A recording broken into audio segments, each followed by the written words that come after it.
Hi గారు, welcome to our channel. ప్రస్తుతం మనతో పాటు దాము బాలాజీ గారు సీనియర్ జర్నలిస్ట్ ఉన్నారు. వారితో ఒకసారి మాట్లాడదాం. సార్ నమస్కారం సార్. నమస్తే. సార్ మహారాష్ట్రలో మొన్నే ఎలక్షన్స్ అయిపోయాయి సార్. ఇప్పుడు కొన్ని చోట్ల బ్యాలెట్‌తో రీకండక్ట్ చేస్తున్నారు సార్ ఎలక్షన్స్‌ని. ఎందుకు అంటే ఈవీఎం ట్యాంపరింగ్ జరిగిందని ఆరోపణలు వచ్చిన నేపథ్యంలో ఈ విధంగా చేస్తున్నారని చెప్పేసి వార్తలు వస్తున్నాయి సార్. మరి బ్యాలెట్‌తో ఇప్పుడు ఎలక్షన్స్ నిర్వహిస్తే ఈ పరిస్థితి ఏ విధంగా ఉంటాయి? అలాగే సార్ ఎలక్షన్స్ అయిపోయి ఫలితాలు వచ్చాయి ఇన్ని రోజులైనప్పటికీ ఇంకా కూడా వాళ్ళ ముఖ్యమంత్రి ఎవరు అనౌన్స్ చేయలేదు. మరి రేపు అనౌన్స్ చేస్తారని అంటున్నారు. మరి రేపన్నా అవుతుందా లేదా? మీరేం చెప్తారు సార్ మహారాష్ట్రపై? ఈవీఎంల మీద ఎప్పటి నుంచో కూడా అనుమానాలు అయితే ఉన్నాయి. గతంలో కూడా చంద్రబాబు లాంటి వాళ్ళు కూడా ఈవీఎంల వల్లనే జగన్ ఈ స్థాయిలో గెలిచాడు అనేది కూడా ఆయన చెప్పాడు. అవును. సో ఆ తర్వాత ఆయన ఇప్పుడు గెలిచిన తర్వాత జగన్ చెప్తున్నాడు అలాగే. అట్లాగే మొన్న కూడా సుప్రీంకోర్టు కేఏ పాల్ పిటిషన్ వేసినప్పుడు గెలిచినప్పుడేమో ఈవీఎంలు తప్పు లేదంటారు, ఓడిపోయినప్పుడేమో ఈవీఎంలు తప్పు అంటారు అని పిటిషన్ కొట్టేసింది. బట్ మొన్న హర్యానా మహారాష్ట్ర ఎన్నికల తర్వాత ఏడీఆర్ కానీ అసోసియేషన్ పార్టీ డెమోక్రటిక్ ఇది కానీ తర్వాత కొన్ని సంస్థలు సీనియర్ సిటిజన్స్ ఇలాంటి సంస్థలు సిటిజన్స్ కలెక్టివ్ ఇలాంటి సంస్థలు దీని మీద రీసెర్చ్ చేశాయి. మొత్తం అసలు ఏమేమి ట్యాంపరింగ్ ఎలా జరుగుతుంది ఏంటి రీసెర్చ్ చేసి వాళ్ళు కొన్ని చెప్పారు. అందులో మనం ఆల్రెడీ ఒక టాపిక్ చెప్పుకున్నాం. మహారాష్ట్రలో 5:30కి అంతా కూడా ఓటింగ్ మామూలుగా అయిపోతుంది. కానీ క్యూలో ఉన్నారు కాబట్టి వాళ్ళని 11:30 వరకు అలో చేశారు. సో 5:30కి నుంచి 11:30కి మధ్య గ్యాప్ ఓట్ల శాతం తీసుకుంటే 7.87%, అంటే దాదాపు 8% ఆ గ్యాప్లో పెరిగింది. ఓవరాల్ ఇది తీసుకుంటే 76 లక్షల ఓట్లు అక్కడ పెరిగింది. అది ప్రాక్టికల్గా సాధ్యం కాదు. ఎందుకంటే క్యూలో 1000 మంది ఆ టైంకి ఉన్నా కూడా 1000 మందికి 6 గంటలు 7 గంటలు పడుతుంది. 6 గంటలు 7 గంటలు వేయలేరు. ఎందుకంటే ఒక మనిషికి 1 మినిట్ వేసుకున్నా కూడా అది 16 గంటల వరకు వెళ్తుంది. రెండోది ఒక బూత్లో యావరేజ్లో మొత్తం యావరేజ్ తీసుకుంటే 1000-1200 కంటే ఎక్కువ ఉండదు. రెండోది హిస్టారిక్గా తీసుకుంటే ఈ పీరియడ్లో 1% కన్నా లోపలే పెరుగుతుంది, కానీ 7-8% పెరిగిన చరిత్ర ఎప్పుడూ లేదు హిస్టరీలో.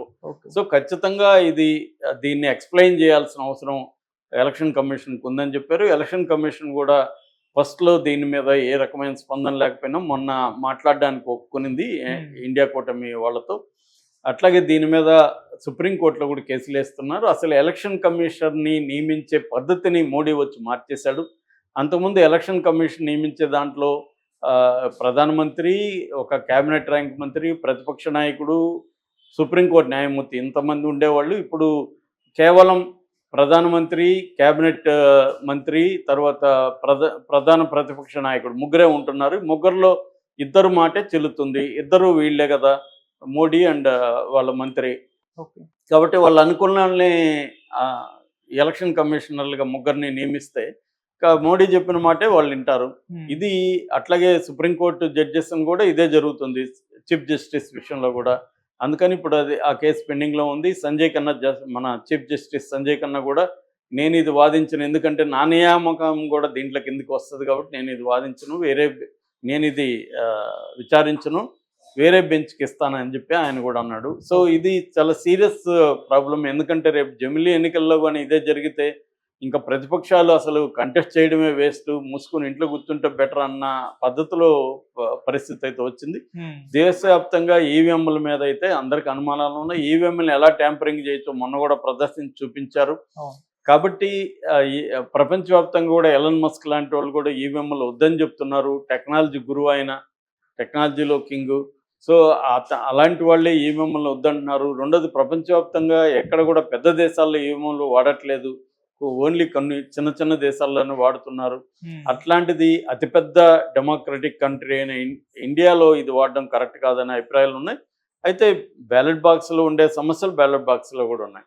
ఏదేమైనా దీనికి వ్యతిరేకంగా ఇప్పుడు మహారాష్ట్రలో పెద్ద ఎత్తున ఉద్యమం మొదలైంది ఈవీఎంలని వాడకూడదని. అందులో ఒక విలేజ్ చాలా సంచలనమైన నిర్ణయం తీసుకుంది.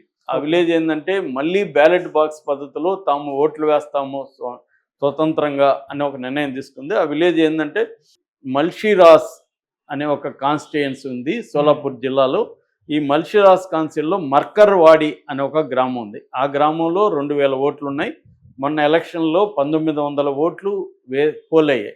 ఓకే. అందులో సిట్టింగ్ ఎమ్మెల్యే రామ్ సత్పుతే అనే సిట్టింగ్ ఎమ్మెల్యే బీజేపీ, ఆయనకు పోటీగా ఉత్తమరావు జన్కడ్ అని ఆ, మహారాష్ట్ర మహా వికాస్ అగాడి అంటే ఇండియా కూటమి తరపున ఉత్తమరావు అని ఆయన అక్కడ నిలబడ్డాడు.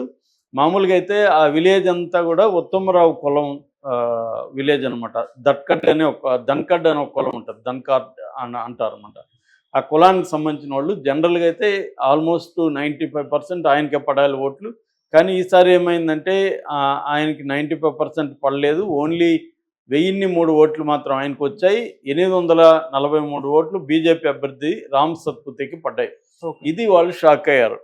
ఇది ఎట్లా సాధ్యం? మా ఊరంతా కూడా ఎప్పటి నుంచో వాళ్ళ ఫ్యామిలీ మొహితే పటేల్ ఫ్యామిలీ అంటారు. మొహితే పటేల్ ఫ్యామిలీకి ఉత్తమరావు జన్కడ్డికి మేము వేస్తాము. అలాంటిది ఈయనకి ఎలా ఇన్ని ఓట్లు పోలైనాయి అనేది వాళ్ళకి ఆశ్చర్యమైంది. వాళ్ళు ఎలక్షన్ కమిషన్కి వెళ్ళి ఆ డేటా ఇవ్వమంటే వాళ్ళు ఇవ్వలేదు.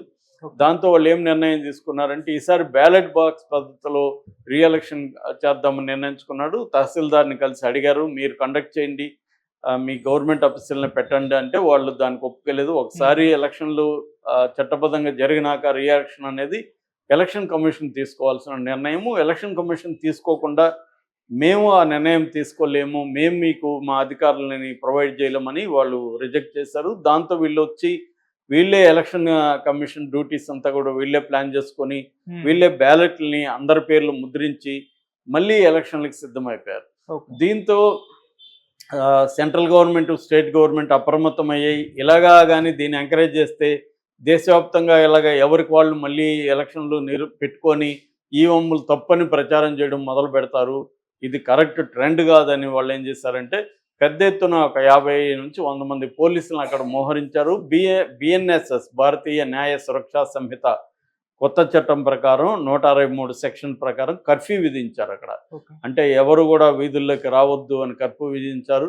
దాంతో ఆందోళన మొదలైనవి, గొడవలు వచ్చే పరిస్థితి ఉంది. దాంతో ఆయన ఎమ్మెల్యేగా గెలిచిన ఉత్తమరావు జన్కడ్తో గవర్నమెంట్ మాట్లాడింది, పోలీసులు మాట్లాడారు, మీరు చెప్పండి మీ విలేజెస్ కానీ విలేజ్ పెద్దలతో కూడా మాట్లాడి ఆ ఎలక్షన్ అయితే ఆపించేశారు. కానీ ఇది దేశవ్యాప్తంగా, ప్రపంచవ్యాప్తంగా చర్చలోకి వచ్చింది. అంటే ఒక గ్రామం తమ ఓట్లు కరెక్ట్గా పోల్ అవ్వలేదు అని గ్రామమే డిసైడ్ అయ్యి మళ్ళీ ఎన్నికలకు కానీ ఇది జరిపించునుంటే నిజానికి వీళ్ళకి భయం లేకపోతే ఎందుకు జరిపించుండ్రు అన్న చర్చ కూడా వస్తుంది. నిజానికి ఇక్కడ మాల్ ప్రాక్టీస్ జరగకపోతే వాళ్ళు వేసుకొని చూస్తే తెలుస్తుంది కదా, మీకెందుకు భయం అంటేనే అర్థం ఏంటి, క్లియర్గా ఇక్కడ ఈవీఎంఎల్ ట్యాంపరింగ్ అనేది ఈ విలేజ్లో కూడా జరిగింది. అందుకని వీళ్ళు భయపడుతున్నారు అనేది ఇప్పుడు ప్రూవ్ అయింది.